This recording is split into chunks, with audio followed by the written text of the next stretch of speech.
Dear students, again welcome. आज की इस क्लास में हम बीए सेकेंड ईयर राजनीति विज्ञान विषय के प्रथम प्रश्न पत्र प्रमुख राज्य व्यवस्थाएं के अंतर्गत अमेरिकी संविधान के बारे में बात कर रहे हैं। और अमेरिकी संविधान में भी हम आज का जो टॉपिक है वो है राष्ट्रपति और कांग्रेस के मध्य संबंध, relation between president and American Congress.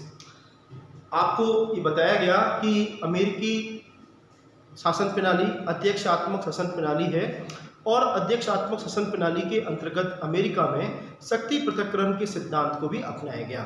शक्ति पृथक्करण का सिद्धांत क्या है? पिछले वीडियो में जब आपको बताया गया कि अमेरिका में शासन के तीन अंग हैं, कार्यपालिका, व्यवस्थापिका और न्यायपालिका। कार्यपालिका के तौर पर अमेरिका में हमें राष्ट्रपति देखने को मिलता है। व्यवस्थापिका, अमेरिका में व्यवस्थापिका को कांग्रेस कहा जाता है। कांग्रेस द्विसदनात्मक है। उच्च सदन सीनेट कहलाता है, निम्न सदन प्रतिनिधि सभा कहलाती है, प्रतिनिधि हाउस ऑफ रिप्रेजेंटेटिव। और न्यायपालिका के तौर पर अमेरिका में संघीय सर्वोच्च न्यायालय हमें देखने को मिलता है। तो ये शासन के तीन अंग अमेरिकी संविधान में हमें देखने को मिलते हैं। और शक्ति पृथक्करण का सिद्धांत ये कहता है कि इन तीनों ही अंगों की अपने अपने क्षेत्रों में शक्तियां जो हैं वो पृथक पृथक हैं, परंतु इसके साथ ही एक दूसरा सिद्धांत भी अमेरिकी सिद्धांत में हमें कार्य करता हुआ, अमेरिकी संविधान में कार्य करता हुआ दिखाई देता है। वो है नियंत्रण एवं संतुलन का सिद्धांत, theory of check and balance, जो ये मानता है, जिसका अर्थ ये है कि शासन के तीनों अंग एक दूसरे को नियंत्रित करते हैं, अर्थात कोई भी अंग अपनी शक्तियों का दुरुपयोग ना करे, अपनी सीमा का उल्लंघन ना करे, तो उसे ऐसा रोकने के कार्य बाकी दूसरे अंगों द्वारा किया जाता है। इसी को नियंत्रण एवं संतुलन का सिद्धांत कहा जाता है। तो अब तक हमने अमेरिका में राष्ट्रपति के बारे में पढ़ा। अब हम देखें कि अमेरिका में कार्यपालिका और व्यवस्थापिका के बीच क्या संबंध है। कार्यपालिका अर्थात राष्ट्रपति और व्यवस्थापिका अर्थात वहां की कांग्रेस। तो देखिए, अमेरिका में अध्यक्षात्मक शासन प्रणाली है और अध्यक्षात्मक शासन प्रणाली में हम ये जानते हैं कि कार्यपालिका और व्यवस्थापिका के बीच हमें घनिष्ठ संबंध नहीं दिखाई देता, जैसा कि घनिष्ठ संबंध हमें संसदात्मक शासन प्रणाली में दिखाई देता है। तो अमेरिकी राष्ट्रपति और कांग्रेस एक दूसरे को कैसे प्रभावित करते हैं? सैद्धांतिक स्थिति में तो हमें शक्ति पृथक्करण का सिद्धांत दिखाई देता है, परंतु अगर हम इसके व्यवहारिक पक्ष को देखें, अमेरिकी संविधान को अगर व्यवहारिक तौर पर कार्य करते हुए देखें, तो हमें राष्ट्रपति और कांग्रेस एक दूसरे का सहयोग करते हुए एक दूसरे पर परस्पर निर्भरता हमें देखने को मिलती है। और वर्तमान समय में जैसे जैसे प्रशासन की जटिलता बढ़ती जा रही है, तो उस संदर्भ में हमें कार्यपालिका और व्यवस्थापिका की परस्पर निर्भरता अमेरिका में देखने को मिलती है। तो हम देखें पहले कि राष्ट्रपति कांग्रेस को कैसे प्रभावित करता है। राष्ट्रपति अमेरिका का कांग्रेस को कैसे प्रभावित करता है? अमेरिकी राष्ट्रपति सर्वोच्च कार्यपालक है और विधायिका के क्षेत्र में कानून निर्माण का काम कौन करती है? कांग्रेस करती है। अब राष्ट्रपति को अपने शासन का संचालन करने के लिए आवश्यक कानूनों का निर्माण, तो इस उद्देश्य की पूर्ति के लिए राष्ट्रपति द्वारा समय समय पर कांग्रेस को क्या दिए जाते हैं? संदेश भेजे जाते हैं। प्रत्येक अधिवेशन से पहले संदेश भेजे जाते हैं और कांग्रेस के ऊपर इन संदेशों का पर्याप्त प्रभाव पड़ता है, अर्थात वह इस बात को ध्यान में रखते हुए कानून का निर्माण करती है कि तत्कालीन परिस्थितियों का मुकाबला करने के लिए किस प्रकार के कानूनों की आवश्यकता है। इसके अलावा हम देखें वह राष्ट्र के नाम संदेश जारी करता है, या वह हम देखें कि जो अपने दल के समर्थक हैं उनके माध्यम से कांग्रेस में अपने मन वांछित कानूनों का निर्माण करने में सफल हो पाता है। दूसरा, राष्ट्रपति कांग्रेस को किस प्रकार से प्रयोग करती है, किस प्रकार से प्रभावित करती है? तो कांग्रेस द्वारा जो कानून बनाए जाते हैं, जो विधेयक पारित किए जाते हैं, वो विधेयक कानून तब बन पाते हैं जब राष्ट्रपति उनके ऊपर अपनी अनुमति प्रदान करता है। परंतु अमेरिका में राष्ट्रपति के पास निषेधाधिकार, वीटो पावर का संविधान में बात की गई है। हालांकि अमेरिकी राष्ट्रपति का जो वीटो पावर है वो पूर्ण वीटो, फुल वीटो नहीं है, वह है हम देखें कि अर्ध वीटो है। और अमेरिकी राष्ट्रपति ऐसे कानूनों के ऊपर वो वीटो प्रयोग कर सकता है जो कि उसकी इच्छा के अनुरूप नहीं है। तो इस कारण कांग्रेस राष्ट्रपति की इच्छाओं को ध्यान में रखते हुए कानूनों का निर्माण करती है। कांग्रेस जानती है कि अगर किसी विधेयक पर राष्ट्रपति द्वारा जेबी वीटो का प्रयोग कर दिया गया तो व्यवहारिक तौर पर वह कानून बनना असंभव है। तो वीटो पावर के माध्यम से भी राष्ट्रपति कांग्रेस की कानून निर्माण की प्रक्रिया को प्रभावित करने में सक्षम है। इसके साथ हम देखें कि राष्ट्रपति द्वारा कार्यपाल का आदेश जारी किए जाते हैं, एग्जीक्यूटिव ऑर्डर्स जारी किए जाते हैं। ये कार्यपाल का आदेश क्या है? तो प्रशासन का संचालन करने के लिए जो आदेश समय समय पर, अब कार्यपाल का आदेशों की जो स्थिति है वो स्थिति उसी के समान है जो कानून विधायिका द्वारा बनाए जाते हैं। तो कई बार अगर विधायिका कानूनों का निर्माण नहीं करती तो राष्ट्रपति कार्यपाल का आदेश के माध्यम से अपने शासन का संचालन भी करता है। तो यहाँ हम देख रहे हैं कि राष्ट्रपति कांग्रेस को प्रभावित करने में ये तो औपचारिक तरीके काम में लेता है, कई बार अनौपचारिक तरीके भी राष्ट्रपति द्वारा काम में लिए जाते हैं। राष्ट्रपति द्वारा अपने शासन का संचालन करते समय कई प्रकार की नियुक्तियां की जाती हैं, हजारों नियुक्तियां की जाती हैं। उन नियुक्तियों को करते समय राष्ट्रपति कांग्रेस के सदस्यों को क्या करता है? कांग्रेस के सदस्यों को उपकृत करता है और इसके बदले में राष्ट्रपति कांग्रेस से अपने मनवांछित कानूनों का निर्माण कराता है।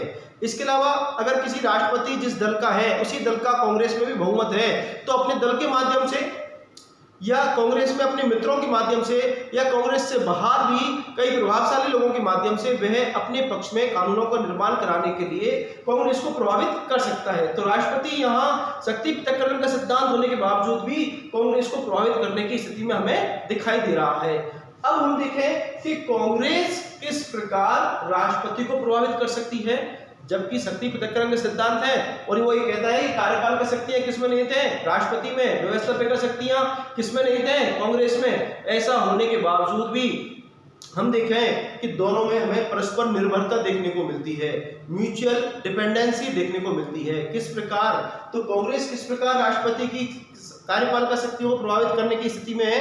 तो यहाँ देखें कि अमेरिकी कांग्रेस का उच्च सदन, अमेरिकी कांग्रेस का उच्च सदन क्या है?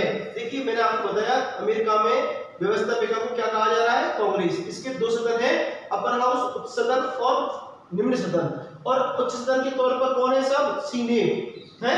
तो अमेरिकी कांग्रेस का उच्च सदन को यह शक्ति प्राप्त है, यह अधिकार प्राप्त है कि वह अमेरिकी राष्ट्रपति द्वारा जो भी नियुक्तियां की जाती हैं वो नियुक्तियां तभी मान्य होती हैं जब अमेरिकी सीनेट उन्हें अपनी सहमति प्रदान कर देती है, समर्थन प्रदान कर देती है। इसी के साथ अमेरिकी राष्ट्रपति द्वारा विदेशों से संधि समझौते किए जाते हैं। वो संधि समझौते भी जब सीनेट अपने 2/3 बहुमत से इनको पारित कर देती है तब ही वो संधि समझौते व्यवहार में लागू हो पाते हैं। तो सीनेट के पास यह स्थिति है कि राष्ट्रपति द्वारा की गई नियुक्तियों और संधि समझौतों को जब तक अनुमति प्रदान नहीं करेगी तब तक वो लागू नहीं हो पाएंगे। तो ऐसी स्थिति में राष्ट्रपति किसकी इच्छाओं को ध्यान में रखता है? सीनेट की भावनाओं को, सीनेट की इच्छाओं को ध्यान में रखता है। इसके अलावा दूसरा बड़ा महत्वपूर्ण तरीका जो कांग्रेस के पास है राष्ट्रपति के कार्यों को, प्रशासन को, नीतियों को प्रभावित करने का, वो ये है कि देखिए अमेरिका में बजट जो है वो राष्ट्रपति के निर्देशन में बजट ब्यूरो द्वारा तैयार किया जाता है और कांग्रेस के पास भेज दिया जाता है। अब बजट पारित करने का काम जो है वो पूरी तरह से किसके हाथ में है? कांग्रेस के हाथ में है। तो कांग्रेस राष्ट्रपति द्वारा पेश किए गए बजट में कोई काटछाट करके राष्ट्रपति की नीतियों को प्रभावित करने की स्थिति में होती है। इसके अलावा हम देखें कांग्रेस के पास एक बहुत ही महत्वपूर्ण साधन है, वो ये है कौन सा? महाभियोग, इम्पीचमेंट। कि अगर राष्ट्रपति द्वारा अपने पद का दुरुपयोग किया जाए, संविधान का उल्लंघन किया जाए, तो ऐसी स्थिति में महाभियोग के माध्यम से कांग्रेस राष्ट्रपति को अपने पद से हटा सकती है। हालांकि सैद्धांतिक तौर पर यह बड़ी जटिल प्रक्रिया है और अभी तक अमेरिका के संवैधानिक इतिहास में ऐसे अवसर नहीं आए हैं, परंतु यह प्रक्रिया शुरू होने से पूर्व कई राष्ट्रपति ने त्यागपत्र दे दिए। तो ये महाभियोग जो है वो राष्ट्रपति को सीमित करता है, अर्थात तानाशाह बनने से रोकता है, निरंकुश बनने से रोकता है। और उसे इस प्रकार निरंकुश बनने में रोकने में किसकी महत्वपूर्ण भूमिका है? कांग्रेस की। तो नियुक्तियों को सहमति प्रदान, संधि समझौतों को सहमति प्रदान की जाती है कांग्रेस के द्वारा। बजट के माध्यम से कांग्रेस नियंत्रण रखती है राष्ट्रपति के ऊपर और अंतिम साधन जो है वो महाभियोग के माध्यम से ये नियंत्रण रखा जाता है। तो इस प्रकार हम देख रहे हैं कि कांग्रेस काफी महत्वपूर्ण स्थिति में है कि किसको प्रभावित कर दे? राष्ट्रपति को प्रभावित कर दे। तो यहाँ हम समझ सकते हैं कि अमेरिका में अध्यक्षात्मक सिद्धांत होने के बावजूद, अध्यक्षात्मक शासन प्रणाली होने के बावजूद भी, शक्ति पृथक्करण सिद्धांत होने के बावजूद भी शासन के इन दोनों अंगों में परस्पर पर्याप्त निर्भरता हमें देखने को मिल रही है। और यह निर्भरता निरंतर बढ़ती जा रही है। जैसे जैसे प्रशासन में जटिलता, विशेषज्ञता आती जा रही है तकनीकी, तो इस कारण भी इन दोनों की परस्पर निर्भरता बढ़ती जा रही है। अब हम देखें कि राष्ट्रपति जो है, इन दोनों में किसकी महत्वपूर्ण स्थिति है। तो देखिए, राष्ट्रपति पद पर बैठने वाला व्यक्ति का व्यक्तित्व कैसा है, और इससे ज्यादा पहले अपन बात करें कि जिस दल का राष्ट्रपति है, देखिए अमेरिका में द्विदलीय व्यवस्था है, डेमोक्रेटिक पार्टी और रिपब्लिकन पार्टी। तो किसी एक दल का राष्ट्रपति होता है, और हम देखें कांग्रेस के भी चुनाव होते हैं। तो अगर राष्ट्रपति पद पर बैठने वाला व्यक्ति और कांग्रेस में भी, दोनों में अगर किसी एक दल की एक दल का बहुमत है, राष्ट्रपति भी रिपब्लिकन दल का है और कांग्रेस में भी रिपब्लिकन पार्टी को बहुमत मिला है, तो ऐसी स्थिति में राष्ट्रपति को अपने विधेयक, अपने इच्छित मनवांछित कानूनों को निर्माण कराने में कोई ज्यादा दिक्कत नहीं आती, और कांग्रेस भी राष्ट्रपति के द्वारा की गई नियुक्तियों को, संधि समझौतों को आसानी से पारित कर देती है। परंतु कई बार ऐसा होता है कि राष्ट्रपति दूसरी पार्टी का है और कांग्रेस में दूसरी पार्टी का बहुमत है, तो कई बार गतिरोध की स्थिति पैदा हो जाती है। तो उस समय हमें ये देखना होता है कि कांग्रेस राष्ट्रपति पद पर बैठने वाला व्यक्ति का व्यक्तित्व कैसा है, वह देश की जनता से अपील करता है और यह इस बात का जनमत तैयार करता है कि कांग्रेस द्वारा राष्ट्रपति के द्वारा चाहे गए कानूनों का निर्माण किया जाए, उस बजट को पारित किया जाए।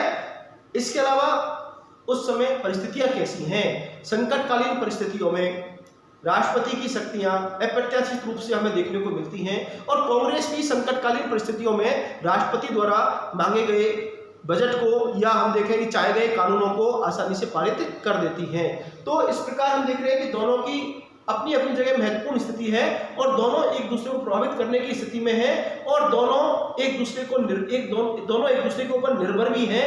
तो अमेरिकी संविधान में सैद्धांतिक तौर पर शक्ति पृथक्करण का सिद्धांत एवं अध्यक्षात्मक शासन प्रणाली स्वीकार किए जाने के बावजूद भी हमें इन दोनों शासन के अंगों के बीच में एक संबंध देखने को मिलता है। हालांकि यह संबंध उस श्रेणी का नहीं है जिस स्तर का संबंध हमें संसदात्मक व्यवस्था में देखने को मिलता है, क्योंकि संसदात्मक व्यवस्था में कार्यपालिका और व्यवस्थापिका दोनों के बीच घनिष्ठ संबंध होता है। कार्यपालिका किसकी सदस्य होती है? व्यवस्थापिका की। जैसे हम बात करें ब्रिटेन की, ब्रिटेन में मंत्रिमंडल जो होता है, प्रधानमंत्री जो होता है, वो संसद का सदस्य होता है। तो परंतु यहाँ इसकी कार्रवाइयों में भाग लेते हैं, और वहां की संसद भी अविश्वास प्रस्ताव के माध्यम से प्रधानमंत्री कैबिनेट को अपने पद से हटा सकती है, और प्रधानमंत्री भी सम्राट को सिफारिश करके हाउस ऑफ कॉमन्स को समय से पहले भंग करवा सकता है। तो इस प्रकार, परंतु यहाँ ऐसी निर्भरता नहीं है, क्योंकि राष्ट्रपति का कार्यकाल कितना है? 4 वर्ष है। और हम देखें कांग्रेस के 2 सदन हैं, तो सीनेट के एक सदस्य का कार्यकाल है 6 वर्ष, और प्रतिनिधि सभा के एक सदस्य का कार्यकाल कितना है? 2 वर्ष। तो इन के बीच कार्यकाल की साम्यता भी नहीं है, और अपने निर्भर के लिए एक दूसरे पर निर्भर नहीं है। धन्यवाद।